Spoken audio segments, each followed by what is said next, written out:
tama ba na paubaya na natin 'to sa ombudsman at this point, ano? Meron pa bang saysay na hukayin pa ng ICI itong mga kasong ito? May kapangyarihan ba ang ICI to call the AMLA, no? To freeze account? Parang wala ata, no? Kasi nasa ombudsman ata yan, no? Malaki talaga yung magiging gampanin ng ombudsman dito, no? Para dun sa actual na pag-file. Kasi ginawa lang naman ng ICI is to make a recommendation for the filing of criminal cases. Kumbaga, parang ina-expect mo na doon ka na sa climax. Nandito pa rin pala sa pagpapakilala ng mga characters.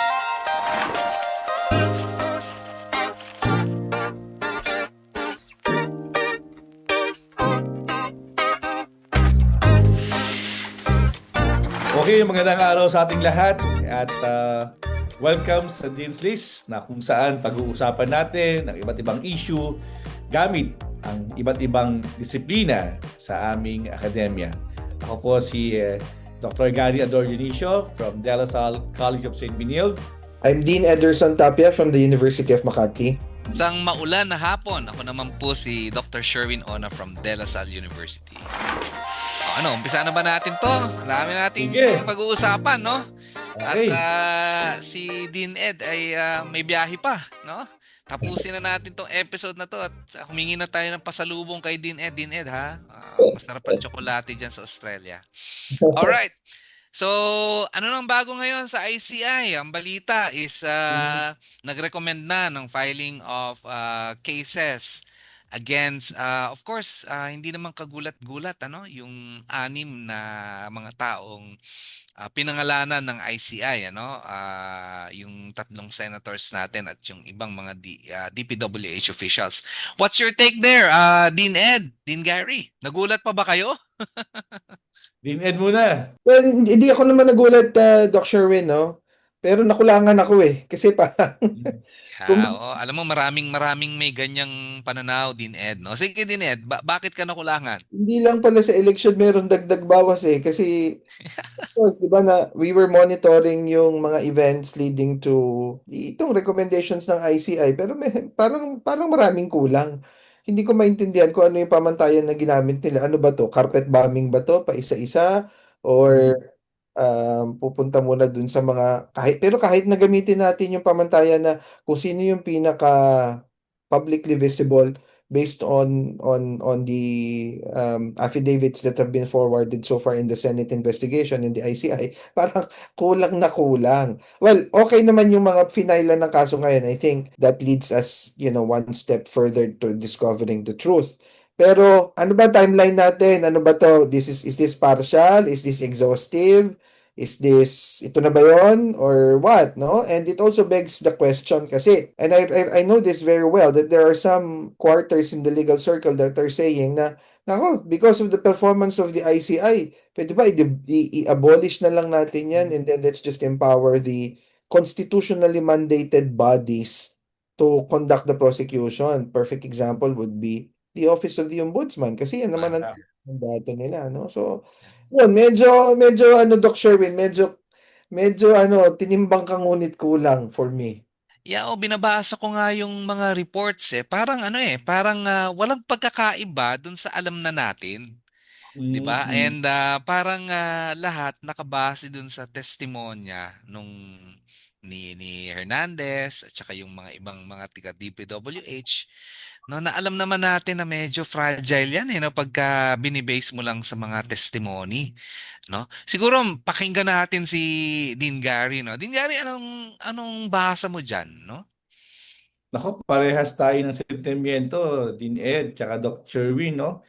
Ah, nakukulangan din talaga ako. Primarily, tingin ko kumbaga yung meka ngayon ng flood control, which is Bulacan, na kung saan doon na-expose yung mga malalaking so-called anomalous transaction ng flood control. Ni isang congressman or representative, hindi pa nakasama sa first batch. So sana, in-expect ko na ilang distrito ba sa Bulacan? 6 or 7? Ni isa sa kanila. In fact, wala man lang naisama, no? Ang naisama pa si Mitch Cahayon. Hindi ko rin alam anong extent ng kanyang participation, pero I'm sure may probable cause yan. Pero yun yung unang question na in fact may mga series of mobilizations na nangyari diyan sa Malolos. Yung kasulukuyang mayor yan, si Mayor Christian Tibidad, nagkaroon siya ng parang people's audit. He led yung mga pag-iimbestiga ng mga flood control. Sa Malolos alone, ang daming mga nakitang flood control project na nawawala talaga, no? Na inunahan pa yung All Saints Day at All Souls Day. Kaya ah, kaya nakapagtataka rin talaga, no? Although sana nga, you mean, what if, no? Sana nga rin ay hindi lang ito ang unang sultada, kumbaga. Sana masundan pa talaga to. Pero yun nga, yung mga primary actors at merong malaking papel na ginampanan sa usapin nga ng flood control ay dapat talaga ring maunang makasuhan. So, I look forward na magtuloy-tuloy ang ganitong gawain ng ICI. Yeah, in fairness naman sa ICI, mga katotong deans, no? Ang sinabi naman nila na this is the initial, no? Sabi nga ni Dean Gary, unang sultada. Para tayo nasa sabungan nito, unang sultada. Okay? So, una pa lang. And I think the last time I read the news, meron ng third report, no, Mhm. na nandun na yung ibang mga DPWH officials, no. Ang tanong na lang dito is this enough really to convince our people na the ICI is really honest to goodness in its in mandate, dun sa kanyang mandato na mag-imbestiga, fact-finding at mag-file ng mga kaso. Tama ba na paubayan na natin to sa ombudsman at this point, Meron pa bang saysay na na hukayin pa ng ICI itong mga kasong ito? What do you think? Ako, ang tingin ko dyan, Doc Sherwin, no? Kasi balikan natin, ano ba yung function ng ICI? It is supposed to uncover um, the root of the anomaly. So, katulad ng pinag-usapan natin kanina, kung ang gagawin lang nila is they would just rely on the testimonies that have been Oo, ganun eh. in the Senate, tapos wala yung mga ika nga, yung mga forensic accounting na Yeah, Yan, yeah, yan. Yan yeah, ang yeah, hinahanap yan yung natin. Yan oo eh. ang Kaya hinahanap. nabanggit ko kanina din Ed, Kasi nung binabasa ko yung report, parang sabi ko based lang sa testimonya nito ng mga witnesses, no? Alam naman natin na kapag ganyan, bumaliktad lang yung isang witness mo eh. Wala na Yeah. yan, no? And precisely that happened in the Napoles case, hindi ko alam kung timely yung Napoles verdict, na nakita natin na yung mga politicians ay na off the hook, Absuelto. si Napoles lang yung nakulong, And ito, palagay ko ito yung worry ng ating mga kababayan, 'di ba, Dean Ed, Dean Gary, what do you think? Yeah, I mean, yun na nga eh. Kasi, of course, we are not discounting the strength of testimonial evidence. Importante din naman yon.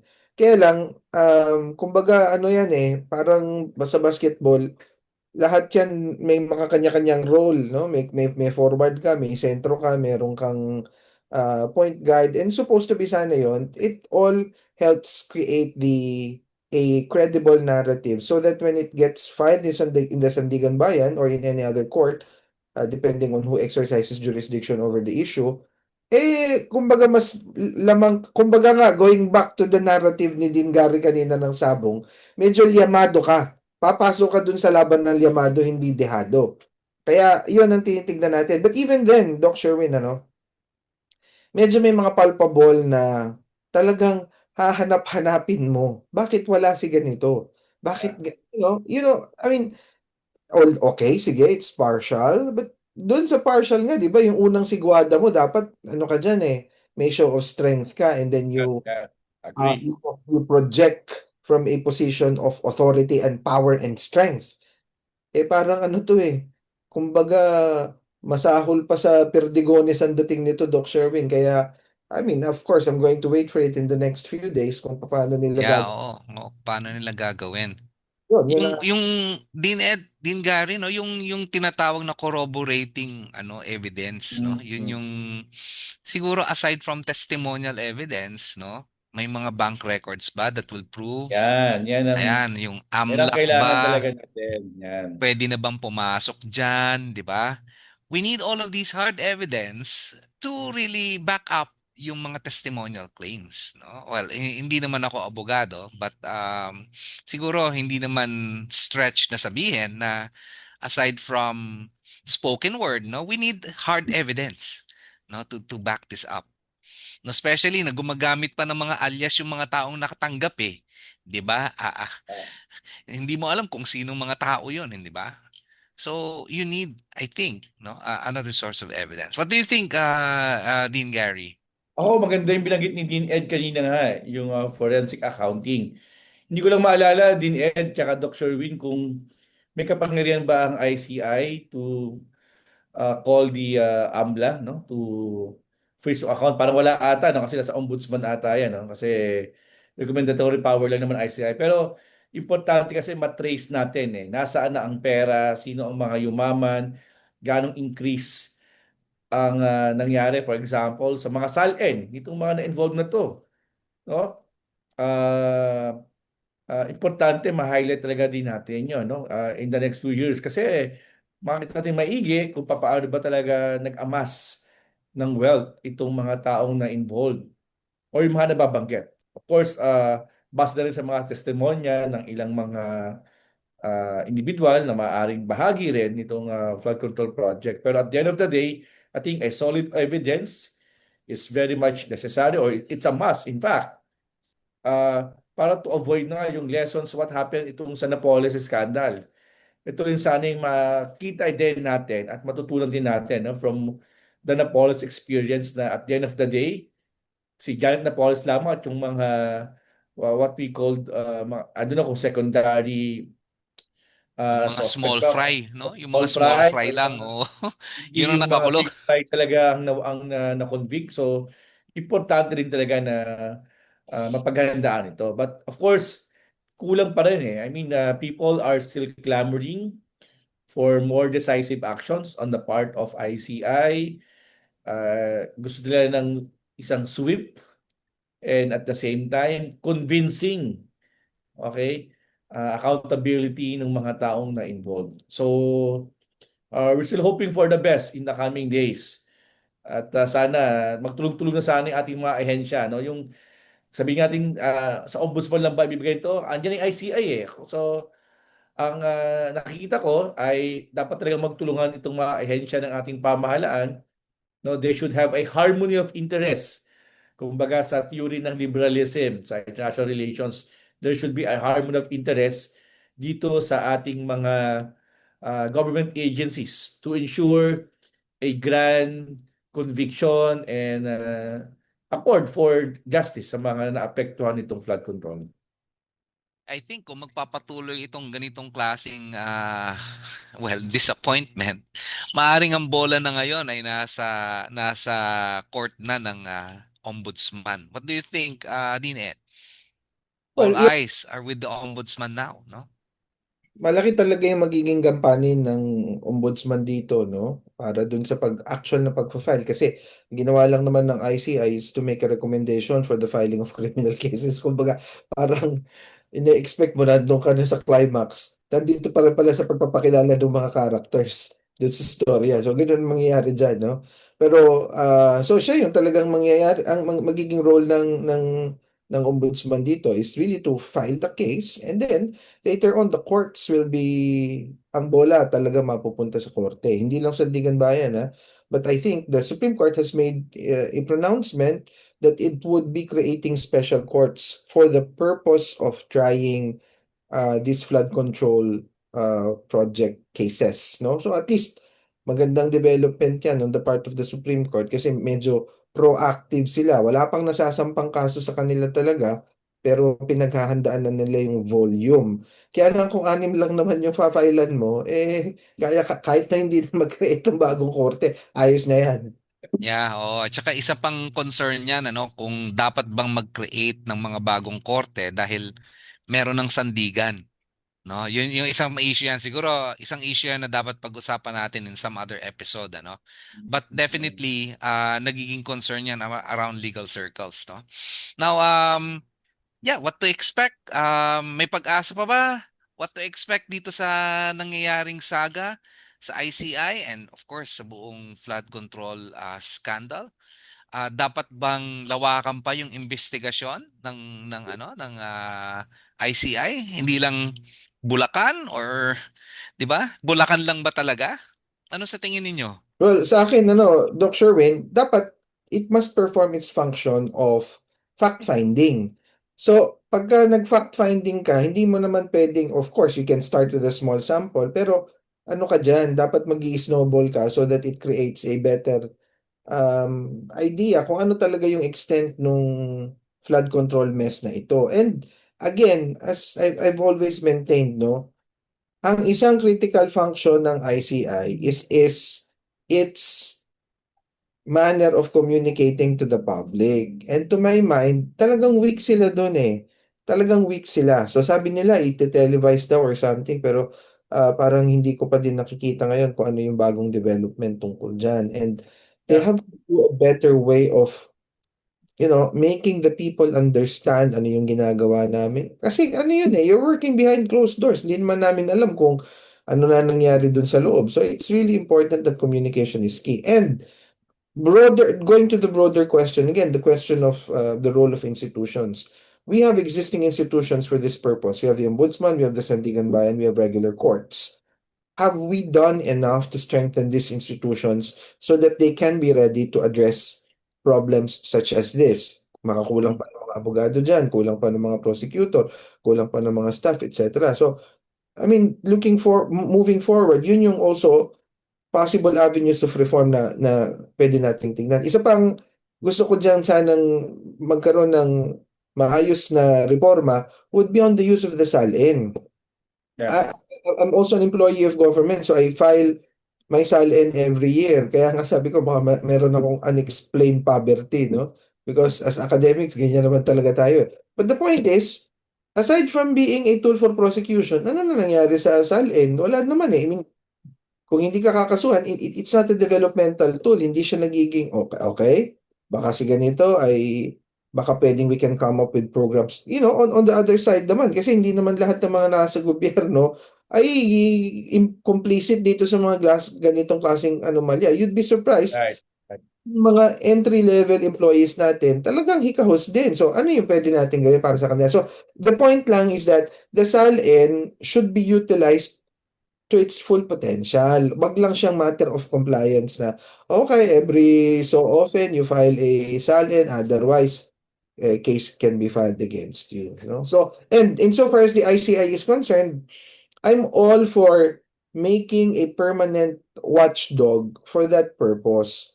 But, dapat klaro yung function niya at saka dapat may ngipin. Hindi pwedeng, hindi pwedeng just for show. No? I'm not saying that that's what ICI is doing now, pero dapat mas may ngipin. And alongside it, hindi naman kasi yan, I don't look at it as an either or proposition eh. Alongside it, strengthen yung mga existing institutions, especially those that are constitutionally mandated. Yeah. Yeah, Right. totally agree with that, ano. Hindi lamang ito usaping legal, but usaping political at usaping bureaucratic reforms. So institutional reforms actually. Idagdag ko na diyan din Ed, no, yung need for a freedom of information law, Right. no? So napakagandang ano niya, no? Sana maging bunga ito ma-realize sa mga policymakers natin na aside from, having institution or aside from having bodies like the ICI, maganda din na i-empower yung ating mga citizens, no? Magkaroon ng isang honest to goodness Freedom of Information Act na I believe personally pwedeng maiwasan na ito. Hindi na maulit. Nakadalawa na tayo eh. Yung isa milyon, itong flood control, billion, baka ang susunod dito trillion na. Hindi pa rin tayo matuto, no? Kailangan talaga natin ng mga institutional reforms at this point. Sige din Gary, siguro yung last word ibigay ko na sa iyo. Well, ako Since siguro, naka-Amerikana ka na naman, no? hindi, Kami ni Din mangangaroling Ed, nila ako naka-ano sa lang kami. ICI tsaka sa Malacanang. Sana maging masaya ang Pasko ng bawat Pilipino ngayon. At magiging masaya tayo kung talagang magkakaroon ng malakihang pagsampa ng kaso sa mga taong involved dito sa usapin ng flood control. At at the same time, sabi nga ni Dean Ed kanina, kung ma-certify for example ng Malacanang yung isang proposed bill to pag-create nga talaga ng isang infrastructure committee na mag-iimbestiga, na may ngipin, na may kapangyarihan to subpoena, may kapangyarihan na hindi lang magrekomenda but actual na mag-file, no?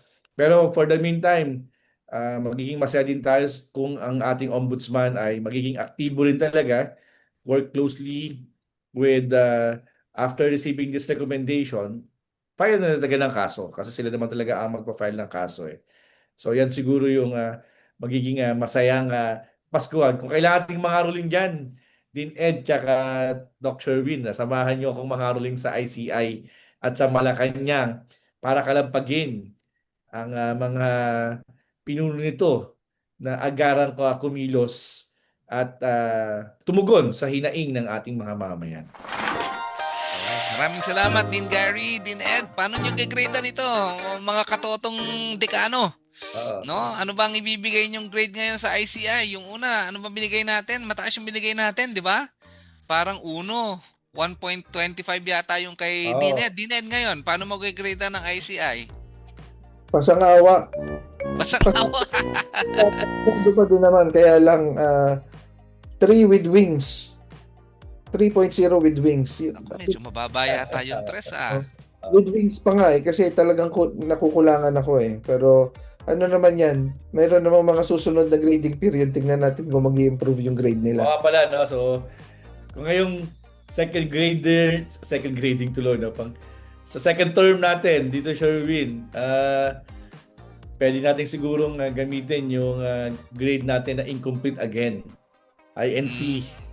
Medyo, baka may opportunity pa nila na, mag-submit ng mga additional recommendations sa ombudsman. At kung yun ay makita natin, perhaps in our next episode, babawiin ko yung grade ko na incomplete at gagawin ko siyang mataas na grado kung kailangan.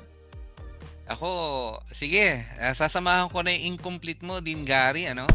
Kasi para sa akin, ano ba, kailangan pa natin pigain tong ICI, no, para magkaroon ng lasa yung kanilang mga recommendation, no, hindi yung same old, sabi nga, narinig na natin yan, no, lumang tugtugin, no, ano pa ba yung bagong maiaambag ng ICI dito sa usapin ng flood control scam? Okay, so thank you very much, Doc Sherwin and Dean Gary. So dito sa Dean's List, na masasabi lang natin, behind every controversy is a lesson in governance. Behind every reform is a test of our institutions, and behind every academic lens is a call to think critically and act ethically. I am Dean Ederson Tapia of the University of Makati. Dr. Gary Adorjanicio, Dean of School of Diplomacy and Governance at De La Salle College of St. Benilde. And I'm Dr. Sherwin Ona from De La Salle University.